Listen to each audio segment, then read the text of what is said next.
Merhabalar herkese. Hepiniz IFT Talks webinarlarına hoş geldiniz. Bugün Kanada'nın önde gelen üniversitelerinden University of British Columbia'ya kabul şartlarını Nadia'dan dinliyor olacağız. Lütfen sorularınızı soru cevap bölümünden yönlendirmeyi unutmayın. Yes, Nadia, the stage is yours now. Thank you so much. Hello, everyone. Thank you so much for joining us today. My name is Nadia. I represent the University of British Columbia in Canada. And during today's webinar, I will go over obviously UBC, all the important details about application process, admission requirements, also different active learning opportunities we offer. And I will also talk a little bit about Canada as a study destination. I've been with UBC for about 9 years now. I was an international student myself in 3 different countries in the UK, the US, and Canada. So I still remember those days when I was choosing a university abroad and all the different questions that I had. So hopefully today I can address some of those. My presentation will be roughly 30 minutes, and then we'll leave enough time for you to ask the questions. I'm going to share my screen. Please let me know if you can see the presentation. Just give me a minute, please. Yeah. All right. Okay. So before I talk about UBC, one of the things that we do, and if you come to UBC, you will hear this very often during different public talks and presentations, is land acknowledgement. I would like to respectively acknowledge the Musqueam Nation, where our Vancouver campus is located, and also the Sylex Okanagan Nation territory, where the Okanagan campus is located. I don't know where you are at this stage in terms of thinking about your university in the future. You have a lot of options these days. And so one of the things you might be thinking about is how to choose a university. What are some things that I need to pay attention to figure out what's the best fit for me?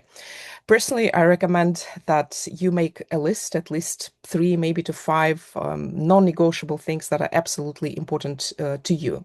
Not your friend, not relative or counselor or whatnot, you particularly.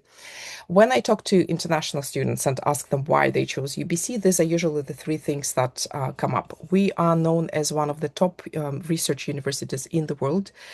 We are located in an amazing place. Personally, before I came to Canada, I thought it's cold everywhere, and I was wrong because when I came to British Columbia, I realized that Canada can be actually very nice and warm.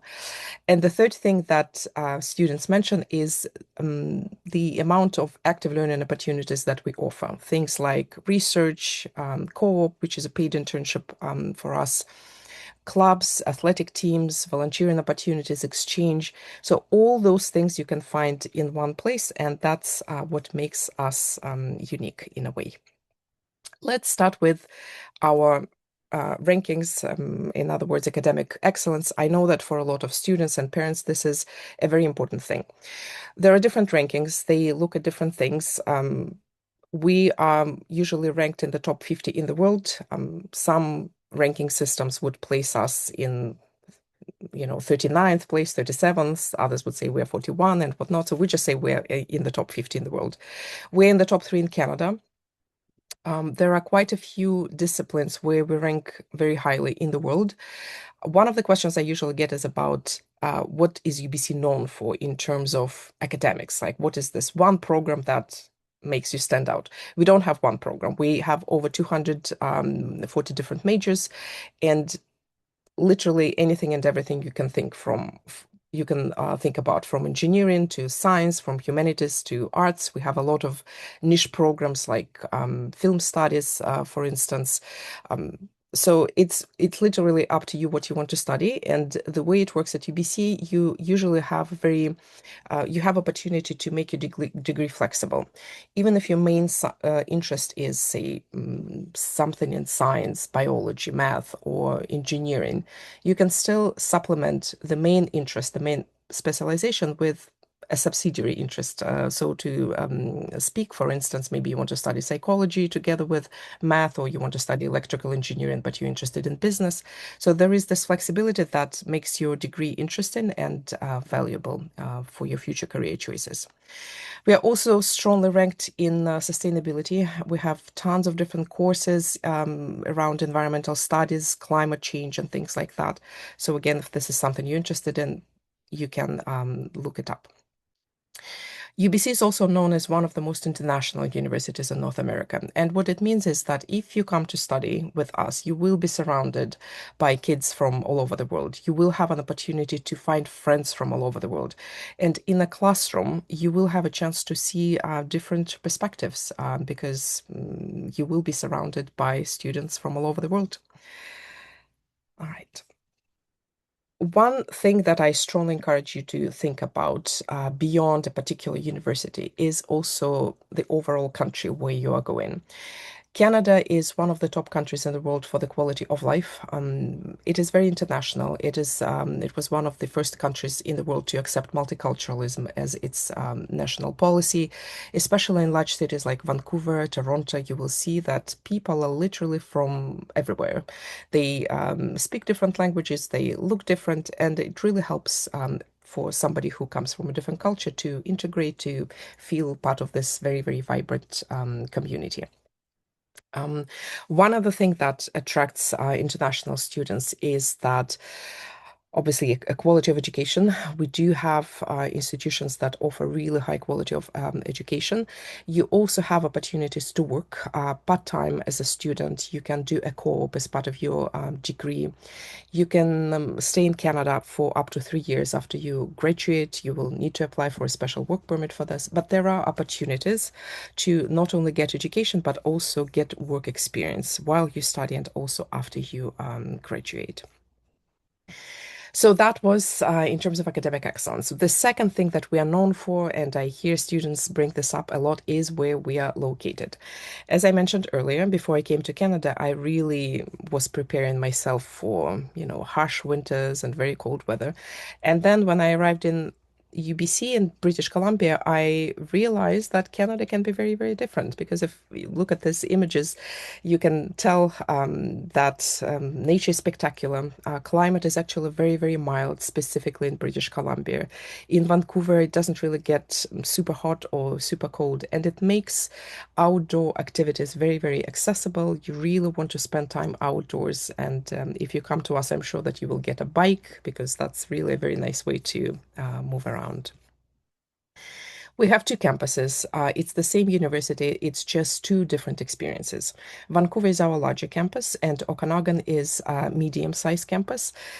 So for you to decide which campus is a better fit for you, you again need to be very honest with yourself and think about what kind of university experience you would like to have. Are you a kind of person who would thrive in a large city, large campus, or would you like to have opportunities of a large university, but be in a little bit of a smaller campus with a close-knit community? So that would usually determine your choice. Just to put it on the map, so we're on the very west coast. You can see a green dot, orange dot. These are our campuses. They're very, very close to each other. Let's start with our medium-sized campus. It's located in the city of Kelowna. Spectacular looking, as you can tell. It's a very, very nice place, a very popular tourist destination for local Canadians because in Kelowna, summers will get very, very hot. You can definitely spend time outdoors, go to the mountains. You can spend time at the beach. Music festivals are amazing in the summertime. It's also known as a very entrepreneurial community. So if you're somebody who is potentially thinking of having a startup in the future, or you just want to be in this environment, then this is something to consider. Our campus in Okanagan, we call it medium size compared to Vancouver, but it's still, pretty good size, over 10,000 undergraduate students. As I mentioned earlier, this is a great fit for you if you are looking for a medium-sized campus, close-knit community. It's a little bit easier to make friends, to build those connections. So that would be the choice for you. Our Okanagan campus is located, as I mentioned, in the city of Kelowna. That's about a 40-minute flight to Vancouver. Very short flight. Last time I was in Turkey, I had a chance to go to Ankara and then Izmir. I would say the flight between Izmir and Istanbul was pretty much what it is to fly from Vancouver to Kelowna. You hop on a plane, they bring you drinks, and then you land. That's what it is. You don't need to choose one campus. You cannot study on both campuses at the same time. But when you apply, you can apply to both campuses actually, and then see where you get accepted and make your choice. If you are a kind of person who wants to live in a large city, large campus, then Vancouver might be a better fit for you. Vancouver is known as Canada's third largest city, very diverse, very multicultural, lots of things you can do, like anything that pretty much a big city offers. There is very vibrant cultural life. As you can see, nature is spectacular. So again, people tend to spend quite a bit of time outside. You can literally go to the mountains in the morning, to the beach in the afternoon, and then in the evening end up downtown and catch a comedy show, a movie, or something like that. Our Vancouver campus is pretty huge, as you can tell by this image. We have almost 50,000 undergraduate students there. Similar with the Okanagan campus, it is a student city. So you can live on campus. There are places to study, places to eat, places to rest, places to exercise. So it's a great opportunity for you to stay on campus, but at the same time, if you want to venture out, you can hop on a bus and be downtown, either Vancouver or if you choose Kelowna. So it's a very accessible place, and it definitely gives you this feel that, okay, you stay on campus, but if you want to venture out, then it's possible to do that as well. Campus life on both campuses is literally what you make out of it. It's usually never a question of what do I do with my free time because so many things are happening. It's a question of I have limited free time because I need to study, but there are 3 to 5 hours a week, maybe more, depends on your program. And then you decide what you can fill your time with. Lots of clubs, lots of activities, volunteering opportunities, things to do, research, connect with folks, with students, with professors. So very, very vibrant life. My main advice for you would be to prioritize and not to try to do everything at the same time, because that's definitely not possible. On both campuses, we guarantee housing for first-year students. What you need to do is apply before May 1st. I strongly recommend this because, again, as I was an international student, especially in the first year, it's really nice to know that you have a place on campus. We do provide meals, and also it's a great place to start building your community. You will be surrounded by students who are in the same boat. They came to campus, that's their first year, they really don't know anything about UBC, and you start building this community together. We also have upper year students who work as residence advisors, and these are the folks who help you adapt, integrate, and feel very welcome and part of a wonderful UBC community. So we've covered academic excellence. We looked at locations. The third thing that I want to talk about is what we call active learning opportunities. What it is you will learn a lot in the classroom for sure, but we've definitely encourage you to go outside of the classroom and find opportunities to apply the skills and knowledge that you learned in the classroom in the real world. And the way you can do this is either during the research project, you can get professional work experience while you're a student at UBC. Maybe you want to join an athletic club, a team, or a social club, go abroad on an exchange. We offer you all those things. You don't have to do those, but I would strongly recommend try at least one because it definitely helps you build connections, network, figure out what you can do with your degree. Don't try to do everything. I feel like this is the main message of this presentation. Think about what's relevant to you at a specific point in time. Maybe in your first year, especially first semester, you will be focused on your academics, figuring out how much time you need to be successful, submit all the assignments on time. Then when you know that you have a little bit of free time, you can start thinking about what else you can do. Maybe you want to do a part-time job, maybe you want to volunteer, maybe you're ready to participate in a research project and things like that. So think about how you can prioritize things. So you have a 4-year degree, and hopefully you can fill it with academics, but also things outside of the academic experiences. I will briefly go through each of those active learning opportunities. If you have more questions about a specific one, please feel free to ask them at the very end. UBC is a large public research university, meaning that we get over $700 million each year in research funding. If you would like to be part of a research project, the best way to approach this is to connect with the professor. Professors have office hours. This is the time during the day when you can come in, ask them any questions about the class, but also express your interest in a research project. And next time they have funding on the way for a specific research project, you might be part of that experience as well. I know that a lot of students are interested in getting professional work experience. It's possible to do that. This is called co-op. Usually students would go into co-op at the end of year 2. We have a special office that's just dedicated to providing you all the support you need to succeed in this experience. Please go to them, do this early on, maybe beginning of the 2nd year. We will train you. We will let you know how to write resumes, how to go through a job interview. And then once you get a job, we will help you along the way as well. This is a paid experience. It is part of your UBC degree. It's not mandatory. Again, this is one of those things that you can decide to do, but it's definitely helpful because you figure out what you want to do with your degree, what you can do with your degree. And after you graduate, you usually have a very clear sense where to go next in terms of your career. If we have any athletes in the crowd, and if you're interested in being part of a varsity team, please connect with the coach, express your interest, and that's definitely a great experience to do, especially if you're into athletics these days. If you don't want to be part of a varsity team, you're just interested in going for a swim here and then, or maybe do a drop-in basketball session, we definitely have opportunities to do all of that as well. UBC has over 400 different clubs. Some of them were created for pure fun. Some of them have a very particular interest. For instance, UBC Ski and Board usually unites people who are really interested in skiing, snowboarding, maybe just want to learn to do this. Civil Engineering Student Society is very specific engineering based. So it really depends. I would recommend join at least a couple of clubs, maybe one more on the social side of things and one on the more professional side of things. It really helps you meet people, you connect around a specific interest, and it's nice to have this community. And the last but not the least active learning opportunity I'm going to talk about is called Go Global. This is an opportunity for you to go abroad as part of your UBC degree. It can be a short-term program, it can be long-term. It allows you to get UBC credits, the credits that will go to your UBC degree someplace else.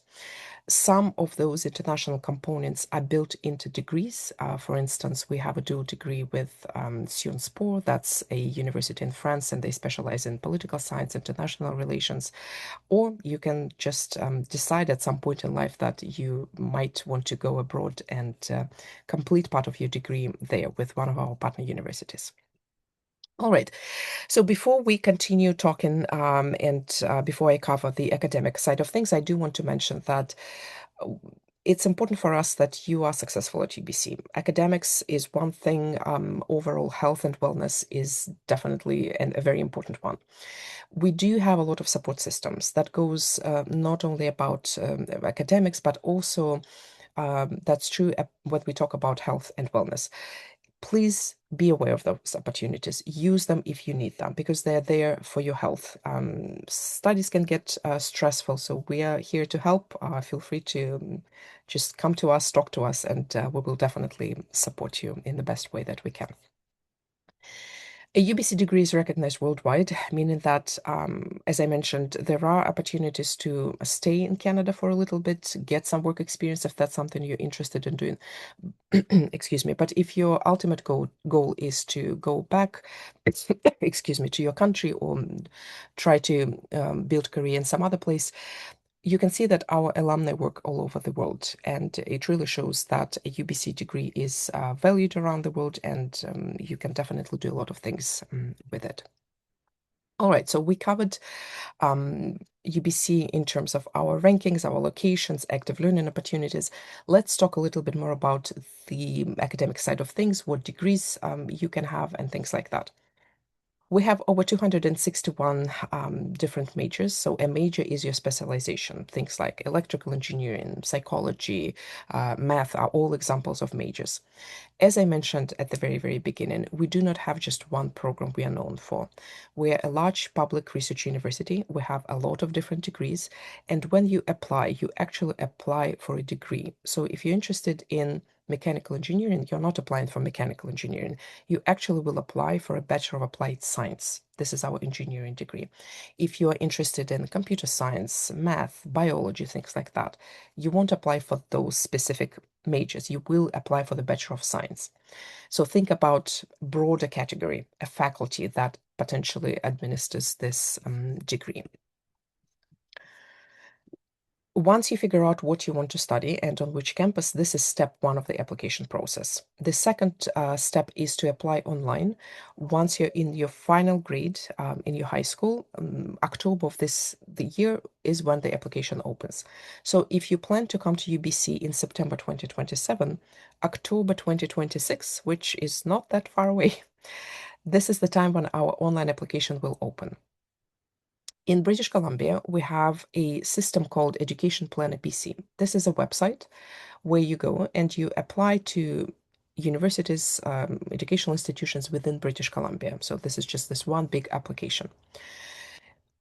For this first step, when you apply, we will ask you to choose the programs of study, and you have two program choices, two degree choices, and they will be on specific campus. So maybe you're interested in doing engineering, and you can apply to engineering in Vancouver campus, in Okanagan. These are your two choices, or it can be literally anything else. So that's the first step. Another big part of the first step is to complete a personal profile. This is sort of like a college essay for us. You can see the questions on the website. It is definitely a very important step of an online application because it helps you distinguish yourself from all the other thousands of applicants that apply to UBC. So step one, complete an online application through Education Planner BC. The deadline is January 15th. The second step would be to submit the documents. We will need to see English language proficiency. Usually this one is due by February 15th, and I will have a slide later on to show you the scores that we need, but we do accept IELTS, we do accept TOEFL, we do accept Cambridge exams, Duolingo, so there is a range of tests that you can take. Please make sure to submit it online before the deadline and make sure that you meet those requirements that we have. We are very, very particular about the scores that we need to see on your English language test. And the last but not the least is that we definitely need to see your transcripts. These are usually due by March 15th. Depending on what curriculum you're following, the transcripts will differ. If you are doing Turkish curriculum, we ask for a high school transcript that will list all your subjects that you've been taking for the past 4 years of your studies. If you are doing IB, we usually look at predicted grades. If anyone is following American curriculum, same thing. We do need to see your transcripts. If you're doing APs, we do look at that. It doesn't really matter to us which curriculum you follow. It matters how well you do in those curricula. All the admission requirements for specific programs can be found on the website. If you are applying to two different degree programs, maybe arts and science or science and engineering, please make sure that you meet admission requirements for those different programs. For arts, for instance, we don't really have any specific requirements. We just look at your overall GPA, your personal profile. But for programs like business or science or engineering, the requirements would be different. We will need to look at the math. We will need to look at science subjects depending on the faculty you apply for. So please pay attention to those things. So this is a quick slide to show you the English language admission requirements that we have. As I mentioned, we accept other tests as well. So on the website, you can see a full range of tests and, of course, all the scores that we need you to present to us. All right. Overall, when we look at your application, we look at it from a holistic point of view, meaning that we look at different aspects of your application.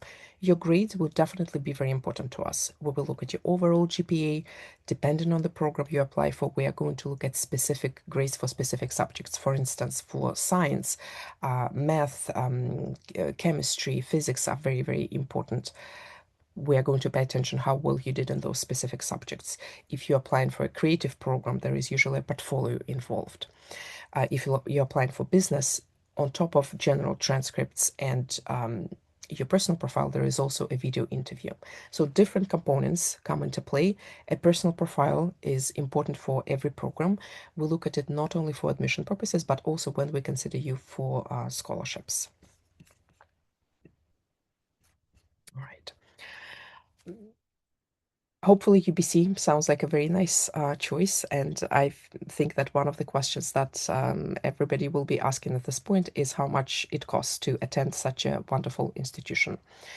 A bachelor degree in Canada is 4 years, so this is the cost breakdown for 1 year.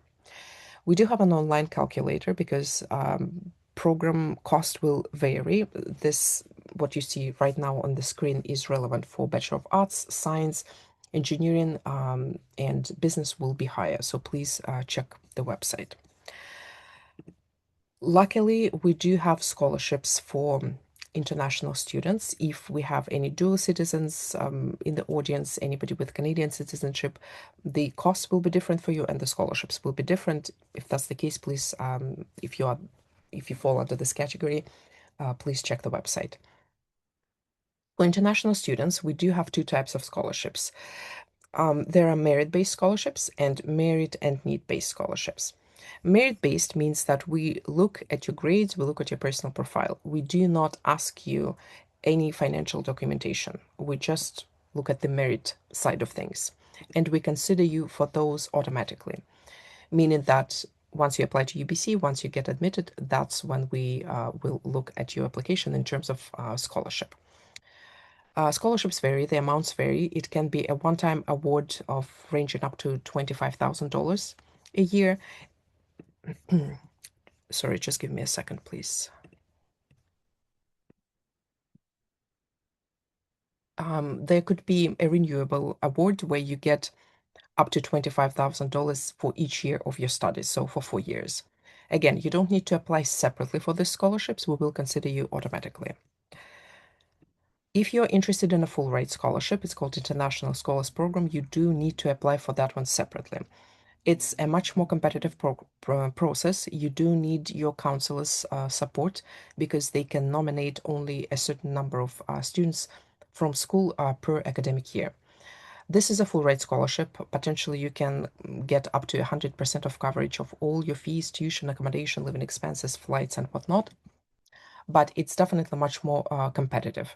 You do need to be an excellent student, excellent academically, excellent in terms of activities you do outside of the classroom.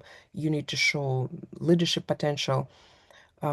If you're that kind of student, please talk to your counselors and let them know that you're interested, because it will take time to fill in the application. And the application usually, the application for scholarship usually opens in the fall as well.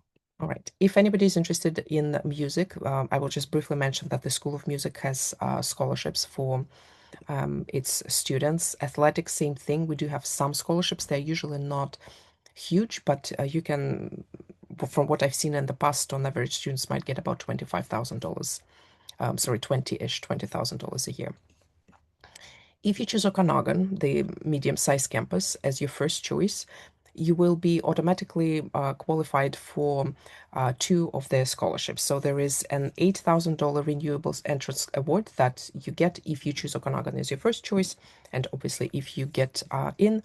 And additionally, for the first year, there is another one-time entrance award of $5,000. So I know there's a lot of information, but hopefully one takeaway you can get from this is that UBC has scholarships, merit-based, merit and need-based. For merit-based, you don't have to apply separately. For merit and need-based, you do. And then we can get into details again once you apply to UBC. For those of you who are interested in coming to UBC for the summertime, check it out, see whether it's a good fit for you or not. I strongly encourage you, and invite you to join our future Global Leaders Program. This is a summer program for 15 to 18-year-old students. You stay on campus for 2 weeks, 4 weeks, 6 weeks. You can choose to study different disciplines and just get a sense what it feels like to be a university student. All right, so I'm almost at the end of my presentation. I know that I talked a lot, but hopefully if you can take away just this one slide, that will be great. At UBC, we offer you a unique balance of academic excellence, ideal location, and active learning opportunities. Our job is to offer you opportunities. Your job is to figure out which of those opportunities fit your particular educational and personal needs. If you would like to learn more, if you want to join a campus tour, definitely welcome to do this. If you're here in person, I recommend checking out the campus tour. You can also do this virtually. We also host different events throughout the year, so please feel free to check out our events page, and maybe there is something that you're interested in doing. Check out our social media presence. We do have students who contribute a lot to those posts. We do student takeovers when they share experiences about their daily lives at UBC. So it's really nice to see what's happening on campus. But other than that, that was everything that I wanted to share with you. I will stop sharing my screen right now and address the questions.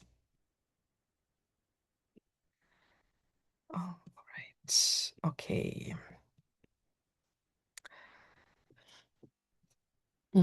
Okay, so there's a great question about common mistakes that applicants make in personal statement. I would say one of the most common mistakes is not writing it yourself, using AI to write this, because our admissions team gets literally thousands of applications each year, and we read all those personal profiles. You can usually tell very quickly whether a particular personal profile was written by an actual person, by a 16, 17, 18-year-old, or it was written by something else or somebody else. So be personable. The whole idea behind a personal profile is that admissions person doesn't see you in person, right, when they get your application. When we read your personal profile, ideally what we want to happen is that after reading it, we should get a clear sense of who you are as a human being. What are your goals in life? Can you stick to solving a challenge for a long time and not give up? Those things. It doesn't really matter what experience you talk about. It matters what you learned from the experience. Give yourself time to write a good personal profile. You can see sample questions on the website, so it's not going to be anything drastically different. And look at this now and ask yourself, if I were to fill in this personal profile questions now, what would I write? Do I have enough information? So be personable, be reflective. Let us know what you learned from an experience. That would be my main advice. Ramazan has a very good question about what support exists for international students. So we have been working with international students for, I don't know, a couple of decades right now. So at this point, I feel confident that we have a very clear sense what questions will come up, at what time, what support they need. And one of the things that I personally appreciate as, again, somebody who's not from this country, I was an international student, is the amount of student support. Like literally any questions you have, there is usually an answer. Roughly speaking, there is support for the academic side of things. If you need a little bit more support in how to write an essay, or you need additional tutoring for math and things like that, that's definitely available. But there is also a lot of support systems for non-academic side of things. There is counseling support, for instance. We do have a career center. It's open not just to international students, to everybody. You can come in and they will help you figure out how to start your career, how to even start to think about this. So there is academic and non-academic support on both campuses. The main advice I usually give students is please use those support systems. they are there for you. You might not need everything that we offer because it's literally like a lot of different things. But if you start thinking that, okay, it might be good to get help with this class or that class, go to the Academic Support Center and they will definitely help you with that. The next question is, how long does the admission review process usually take? Great question. So we do have what's called a roll-in admissions, meaning that you can hear from us anywhere between February till April, May. So if you have all the documents ready, submit them early. We still need to compare your application against the rest of the pool of the applicants. But if you submit everything early and if you miss something, at least you give us time to get back to you and say, hey, submit this, submit that, or something is missing. So it's literally kind of roll-in admission basis, but it's not mandatory to submit documents early on. We do have specific deadlines. As long as you submit your application by January 15th, English language proficiency test by February 15th, and transcripts by March 15th, we're definitely going to look at your application. But if you have everything earlier, then submit that as well. We do try to get to the majority of the students before May 1st acceptance deadline. So that's usually the timeline. But as I mentioned, it happens throughout those several months between February and April. Seda has a good question about what makes a successful applicant stand out beyond grades. Great question.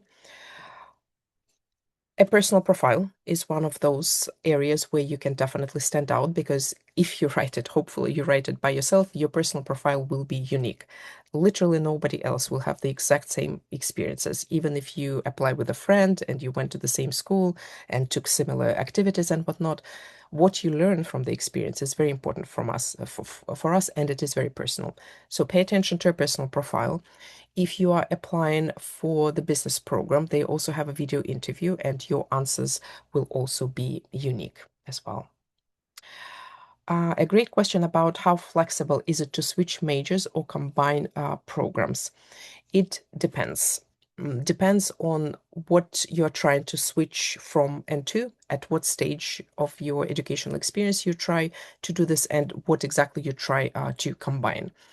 For instance, if you were at the Faculty of Arts initially, but then all of a sudden you want to go to engineering, this is a challenging transfer, because Faculty of Arts students are not taking in their first year subjects that engineering students do.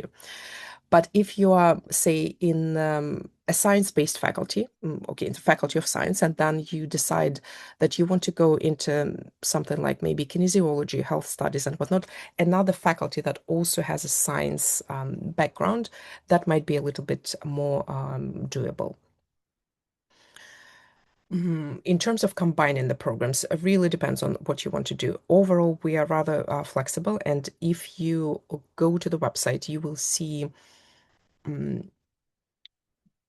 different combinations that are available. So if you go to the Bachelor of Arts, for instance, you can see what you can take as a major, as a minor, and the same is true about other faculties as well. Okay. Seda has a question about scholarships for international students. So I will briefly outline this. Again, we have two types of scholarships. We have merit-based scholarships. These are smaller amounts, anywhere between $10,000 to potentially $25,000 a year. It can be a one-time award. It can be renewable for the whole duration of your studies. If you're interested in a full rate scholarship, that's different. You need to apply for this separately, and if you are a successful candidate, then you will get up to 100% of coverage, depending on your financial situation. Great question about career paths for UBC graduates. Very big question, I would say. Career paths vary. We have seen it all. One of the things that I can strongly recommend, if career is something on your mind right now, is when you're at UBC, try to get at least some sort of work experience. It doesn't have to be a full co-op if that doesn't fit your plans, but you are allowed to work part-time as an international student. We do have opportunities for part-time work on campus, off campus. We do have career centers on both campuses. Use these opportunities. Start small. Don't feel like you just right away need to start thinking about a co-op. Even volunteering can help you in your future job applications because you can potentially learn very valuable skills. So use the resources. Career centers are there and career paths vary. Sometimes what I see is, especially from students who did a co-op, that usually helps them figure out exactly where they fit in terms of do they want to be working in a large corporation, a small startup, and things like that. Sometimes they would go back to the employer that they worked for as a co-op student. It's not necessary, not mandatory. It doesn't always happen, but that's possible for sure. Okay.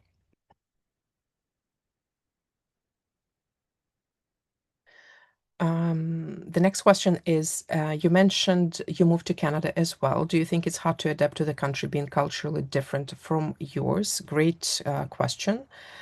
It definitely takes time. I feel that what makes adaptation successful is the mindset that you come into this experience with. If you're open-minded, if you are already accepting the fact that things are going to be different. But for me, honestly, that was the reason why I wanted to go to Canada. I wanted things to be different.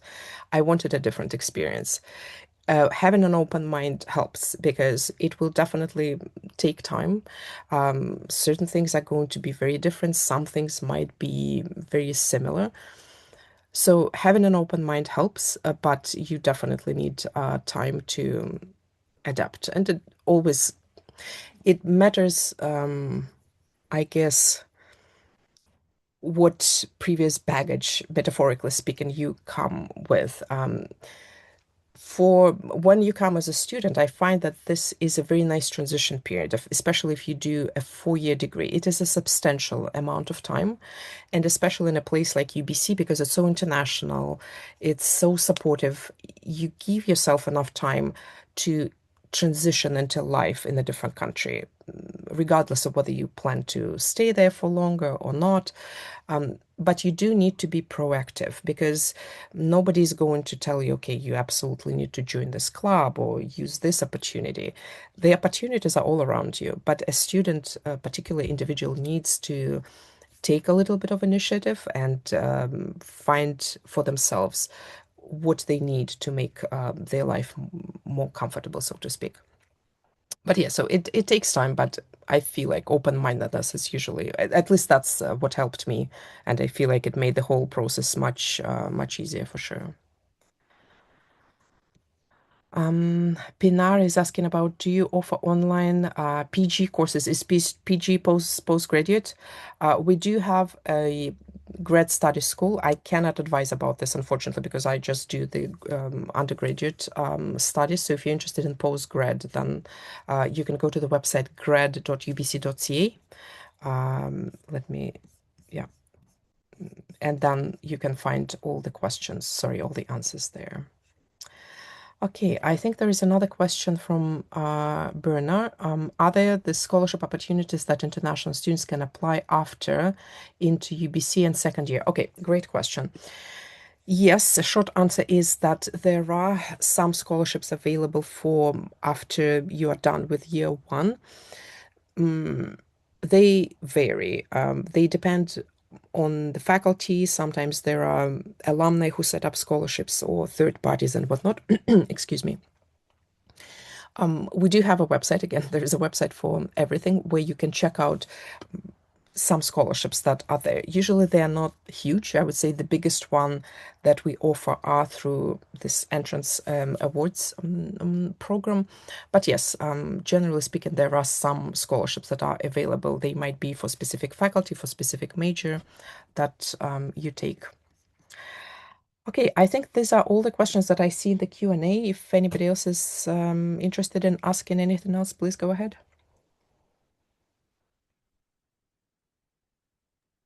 Yes, thank you very much for the great presentation, Nadia. We had a lot of questions and you covered them all. Thank you for your answers as well. Also, could you please share an email address on the chat box so if they have further questions, they can contact you later on? Yes, that's a great idea. And in the meantime, I would like to thank the participants in Turkish as well. Katıldığınız için teşekkür ederiz arkadaşlar. Umarım sizin için de faydalı bir webinar olmuştur. UBC ile ilgili diğer sorularınız için chat kısmında paylaşılmış olan mail adresinden Nadia ile her zaman iletişime geçebilirsiniz. Bir sonraki webinarlarımızda görüşmek üzere. Thank you very much again, Nadia. It was a pleasure to have you in our IFT talks. Thank you so much for inviting me, and have a good evening, everyone. Thank you. Take care. Bye. Bye-bye. Bye.